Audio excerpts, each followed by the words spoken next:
Η περσική κατοχή για την Αίγυπτο διάρκησε αιώνες, αλλά συγχρόνως άφησε μία κακή εμπειρία στους Αιγυπτίους. Αυτό ήταν μία αιτία η οποία διευκόλυνε την είσοδο του Μεγάλου Αλεξάνδρου στην Αίγυπτο. Και μία καλή ιδέα το Μεγάλο Αλεξάνδρου να επισκεφθεί ως αρχηγός και ως ήρωας την οάσης Σίβα και να επισκεφθεί το ναός του Άμμονος, Ρα, και να παρουσιάζει τον εαυτό του ως υιός του Άμμονος. Οπωσδήποτε το πέρασμα του Μεγάλου Αλεξάνδρου μέχρι σήμερα έχει την επίδρασή της και αμέσως θα αναφερθούμε στην πόλη Αλεξάνδρεια ως έδρα ελληνικού πολιτισμού και άπλωση ελληνισμού σε όλη την περιοχή και ως πηγή επιστήμης και ως διάδοση φωτός για όλη την περιοχή και όλο το παλαιό κόσμο.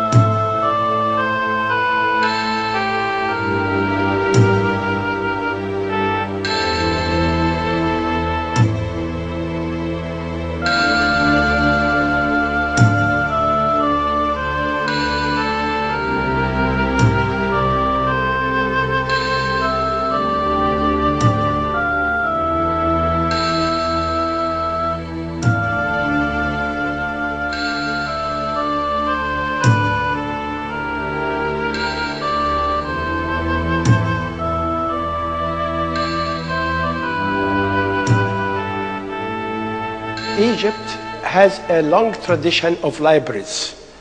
Before in the Ramesseum in time of Ramses II, and also we have at Heliopolis, there was a famous library which was used by Thales, one of the 7 wise men, and by Plato.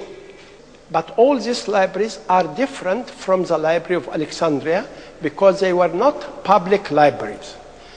They are used by a certain people, by the king or the monks or the priests. But we know also in Greece the library of the Lyceum and the library of the academy. They were used by the students of the academy and of the Lyceum. But the library of Alexandria was totally different. It was open to the public, not only to scholars. Λένε ότι ο Δημήτρης ο Φαλιρεύς, ο οποίος ήταν αρχηγός της Αθήνας, όταν ήρθε στην Αίγυπτο, συνέστησε στον Πτολεμαίο το πρώτο να ιδρυθεί μια βιβλιοθήκη και μουσείο, διότι ήταν φοιτητής του Αριστοτέλους στο Λύκειο και το Λύκειο έχει ένα κτίριο που ονομάζεται μουσείο, δηλαδή ο ναός των μουσών. Και αυτό το κτίριο έχει μέσα δηλαδή αίθουσα διδασκαλίας και μια βιβλιοθήκη. Πρέπει να ξέρουμε ότι ο Αριστοτέλης ήταν ο δάσκαλος του Μεγάλου Αλεξάνδρου. Όταν κατακτήθηκε η Αίγυπτος και ιδρύθηκε η Αλεξάνδρεια, ήταν φυσικό να γίνει επίδραση αυτό του μεγάλου διδάσκαλου μέσω άλλων. Όταν σκέφτηκαν να κάνουν βιβλιοθήκη, η βιβλιοθήκη γίνεται σαν ένα μεγάλο οργανισμό ο οποίο συμπληρώνει τη λέξη μουσείο. Μουσείο Αλεξανδρείας στην αρχαιότητα σημαίνει το κέντρο που συγκεντρώνονται οι επιστήμονες που ερευνάνε σε όλα τα κλάδη των ερευνών. The library was attached to an institute, a center of learning, well known as the Museion. And this was very much influenced in its structure by the models of Athens, the schools of Aristotle and Plato.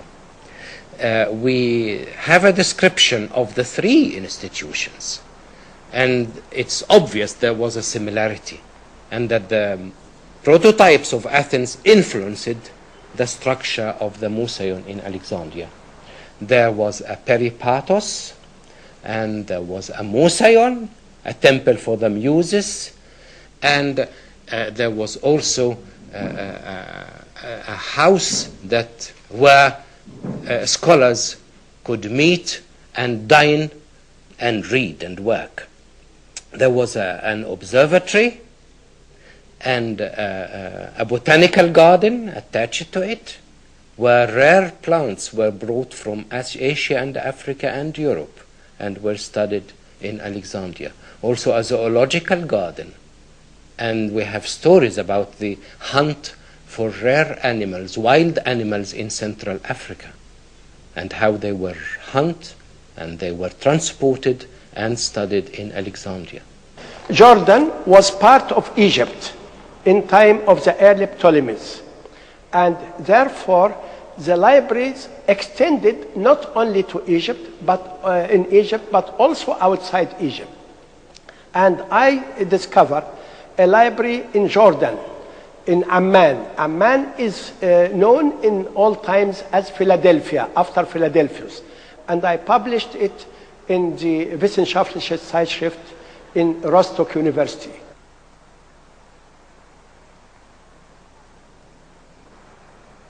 And I have a plan of this library, which is on the Citadel Hill next to the Modern Museum of Amman. It was a building which looks like a temple in a way, because open to the east, where the sun is coming, and inside on the walls there are, you can say, like cupboards to preserve the manuscripts, the papyri, and facing the door on the west side there is the statue of Minerva, of Athena, because she is linked with libraries. We find the same thing also at Ephesus.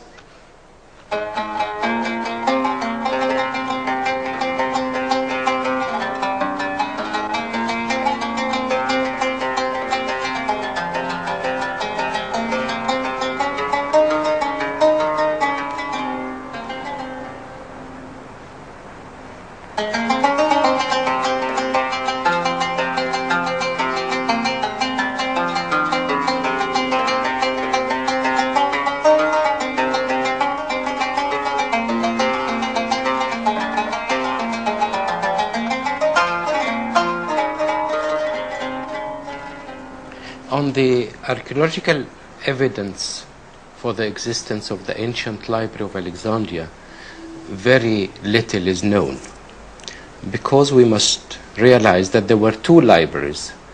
The main royal library was situated within the royal palaces area and was located very close to the eastern harbor, or the great harbor in antiquity. When this building could not hold all the books that were accumulated, a daughter library, a branch of the main library, was attached to the temple of Serapis according to ancient Egyptian tradition. And this was located far from the sea, in the south of the city, at the site which is now known as Pompey's Pillar.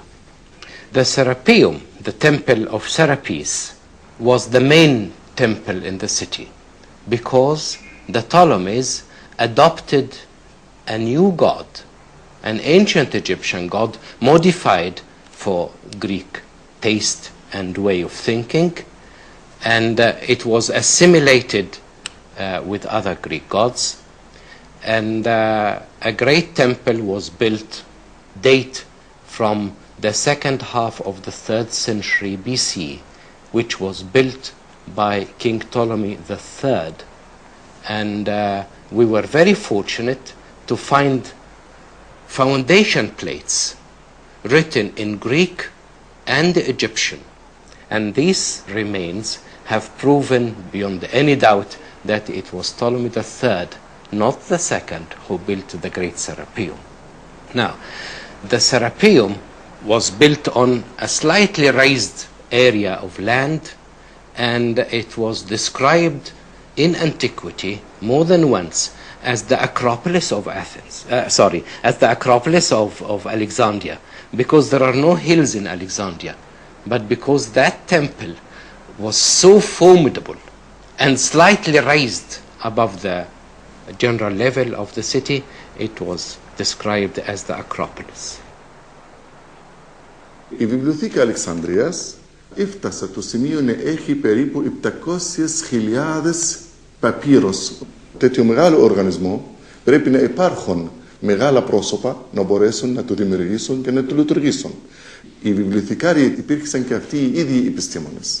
Τα περισσότερους παπύρους που σώζονται στην Αίγυπτο, στα χέρια μας, η πλειονάζουσα ποσόν είναι στα ελληνικά. Τα ελληνικά παρέμεναν να ομιλείται ελληνικά και να γράφεται ελληνικά και να μεταχειρίζεται την ελληνική από την πτολεμική περίοδο μέχρι 10ο αιώνα μετά Χριστόν.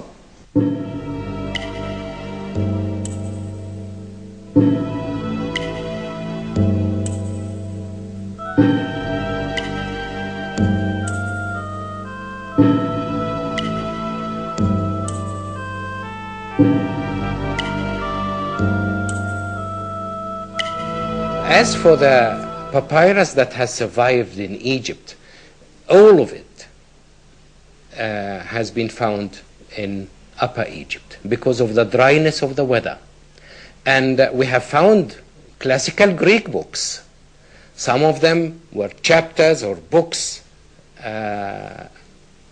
of Homer, the Iliad and the Odyssey, and even certain pages of Herodotus and Thucydides and the tragedians, Sophocles, Aeschylus and Euripides and other people.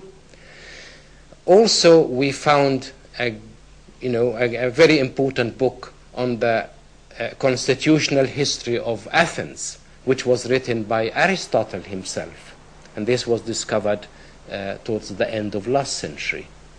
These books are believed to have been copies specially made at the Alexandria Library. The Alexandria Library, having been the largest in all antiquity and having the most original manuscripts that ever existed, it functioned as a publishing house. And we have commands for books from the library. People in Egypt and outside Egypt applied to the administration of the library for copies of certain books. Some of these books have survived in Upper Egypt. In fact, the discovery of papyrology by the beginning of this century and perhaps earlier was a revolutionary discovery. The Library of Alexandria was described by some historians, but for the papyrology, I don't think there are so many papyri speaking about the Library of Alexandria. I think about 85% of the papyri discovered are from the Fayoum and ElBahanassar. As for the library itself, about 12 years ago, one sheet of papyrus turned up in Geneva in the hands of dealers.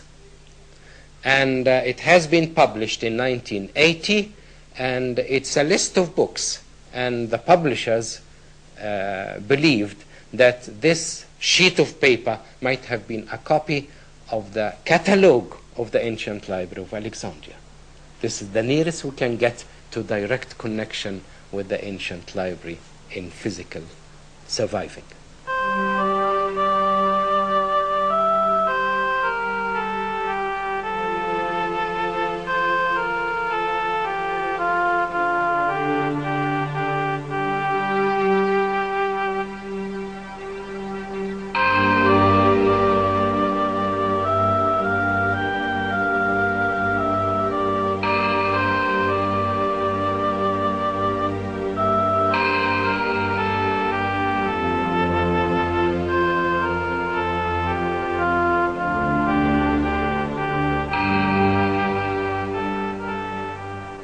يرجع تاريخ مقبرة كوم الشقافة الأثرية والتي تعتبر أهم أثر في مدينة الإسكندرية إلى القرن الثاني بعد الميلاد.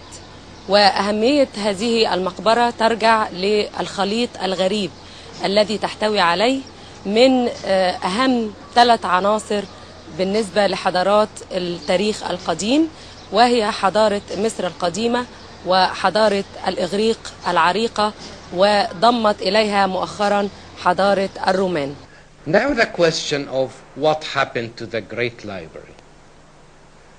Now the library did not end at one time, but it received several blows. According to our knowledge of the history of the institution, it seemed that during the war that took place in Alexandria in the year 48 and 47 BC, when Caesar, Julius Caesar, came to follow his rival Pompey, and he got involved in another civil war in Egypt between the famous Queen Cleopatra and her brother, and Caesar sided with Cleopatra against her brother, the King Ptolemy XIII, and a war broke out. Caesar was surrounded by enemies on land and sea, and he thought the situation at sea was more serious, and therefore he attempted and he managed to destroy by fire the Ptolemaic navy. And this fire spread from the ships to the dockyards and from the dockyards to the main city, and in that conflagration the great library was destroyed. Για την καταστροφή της Βιβλιοθήκης Αλεξανδρειας υπάρχουν εκδοχές, οι οποίες δεν είμαι βέβαιος ως επιστήμον. Αναφέρεται ότι όταν έγινε εισβολή του Κάιζαρ στην Αίγυπτο, ήταν στελημένοι αρκετά ποσών από παπύρος, ο οποίος υποτίθεται ότι έρχεται να τροφοδοτεί την Βιβλιοθήκη Αλεξάνδρειας, και έπεσε πυρκαγιά σε αυτούς τους παπύρους, και αυτή είναι μία καταστροφή. Υπάρχει άλλη εκδοχή ότι έγινε μετέπειτα, επί του Αυριλιανού, μία κάποια πυρκαγιά, και αυτή μία πάλι εκδοχή. Όλες αυτές είναι εκδοχές. Ο Αντώνιος έδωσε στην βιβλιοθήκη πάλι 200.000 βιβλία αντί αυτά τα βιβλία που κάηκαν στο λιμάνι. Η δευτέρα εποχή της καταστροφής ήταν στους πολέμους μεταξύ των παγανιστών και των χριστιανών, η οποία έγινε κατά τους πρώτους αιώνες μετά Χριστόν. Σε αυτές τις εποχές καταστράφει το Σαράβιον, όπου έχει η δευτέρα βιβλιοθήκη και μάλλον το βροχείο. The daughter library of the Serapeum survived as long as the temple was protected, but in the year 391, a decree, an imperial decree by Theodosius the Great was issued, which ordered the destruction of pagan temples, and in this event, temple and the library was destroyed. Έχουμε μία φήμη που έγινε στους πολέμους μεταξύ των μουσουλμάνων και χριστιανών στο 12ο αιώνα στο Ιερουσαλήμ, όπου λέει ότι οι Άραβες έχουν καταστραφεί την βιβλιοθήκη διότι έχει μέσα βιβλία που είναι αντι-μουσουλμάνια. Αλλά αυτό δεν ήταν σωστό, διότι οι Άραβες όταν πήγαν στην Αίγυπτο δεν υπάρχει πια βιβλιοθήκη. Η βιβλιοθήκη έχει καταστραφεί στο 4ο αιώνα μετά Χριστό.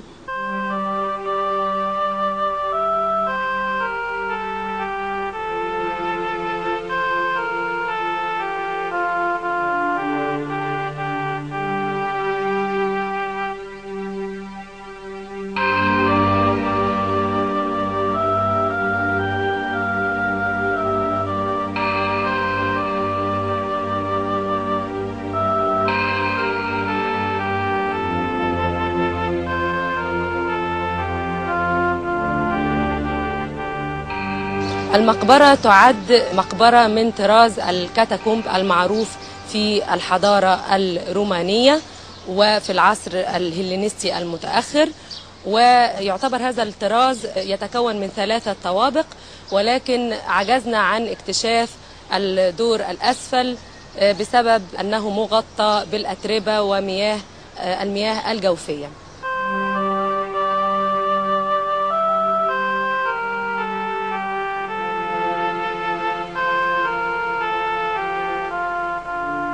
وبما أن الرومان كانوا يعيشون في مصر فتأثروا بجميع الأساطير المصرية، فنجد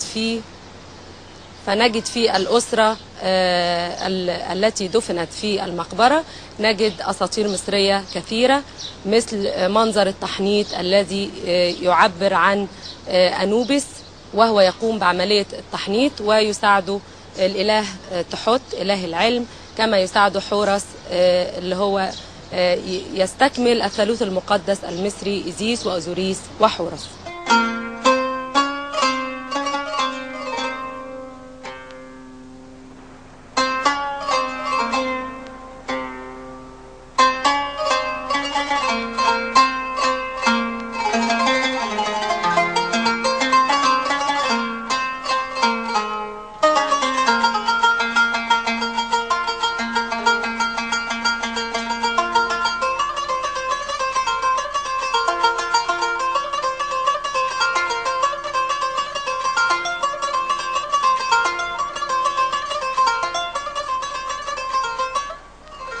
Εμείς σαν Αιγύπτιοι βλέπουμε ότι η σχέση, οι ελληνοαιγυπτιακές σχέσεις και το πέρασμα του ελληνισμού από την Αιγύπτο που έχει επίδραση έως σήμερα, το βλέπουμε ένα τμήμα του πολιτισμού της Αιγύπτου, σαν Αιγύπτιοι.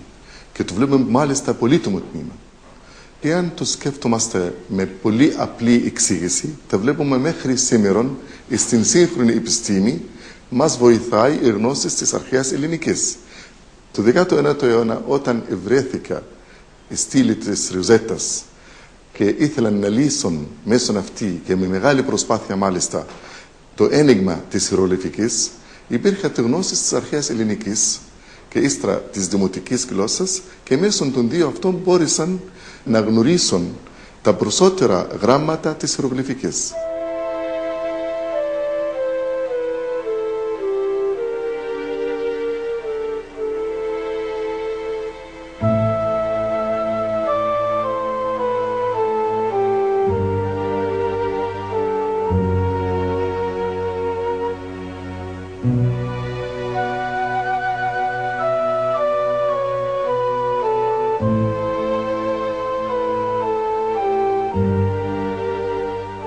Η ιδέα της βιβλιοθήκης της σύγχρονης άρχισε στο Πανεπιστήμιο της Αλεξανδρειας. Το Πανεπιστήμιο της Αλεξανδρειας θεωρεί ότι η βιβλιοθήκη αυτή ήταν αρχαίο πανεπιστήμιο και έχουν κατά νου ότι αν έφτιαξαν μια καινούρια βιβλιοθήκη θα είναι η μνήμη της αρχαιότητας τώρα κάτι καλό. Αυτή η ιδέα έφτασε στο κράτος και ο Δόκτωρ Σρούρ, ο υπουργός τότε της παιδείας, με την κυρία Σουζάν Μουμπάρακ, άρχισαν να έχουν αυτή την ιδέα και με τον UNESCO άρχισε να γίνει στο Φόσα. Αλλά θα γίνει κέντρο ερευνών με όλα τα μέσα τα σύγχρονα, το information system, δηλαδή και το κομπιούτερ και το microfiche, laser print, computer system, όλα αυτά τα σύγχρονα θα είναι ένα κέντρο σύγχρονο των ερευνών.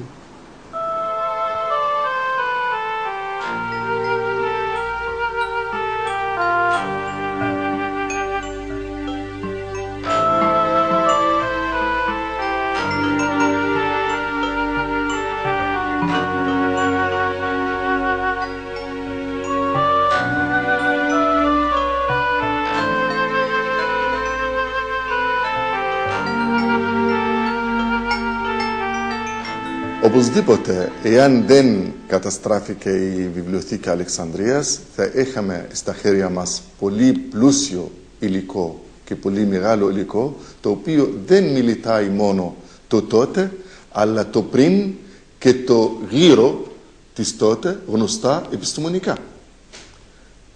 Και μας φτάνει ότι έχουμε τώρα αυτά που έχουμε στα χέρια μας από κείμενα αρχαίων Ελλήνων.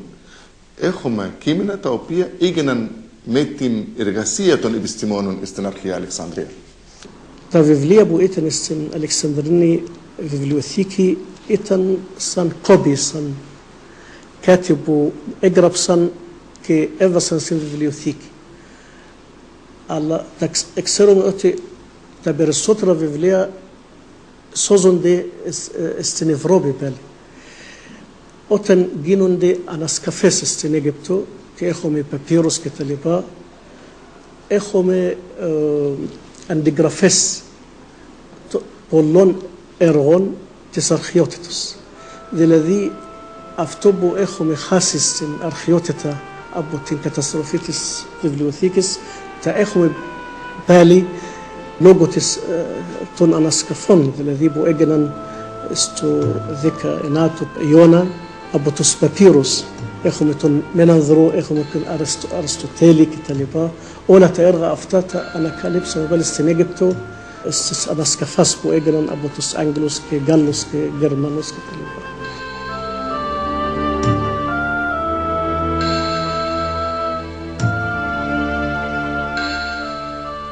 If the library had not been destroyed, what would have happened?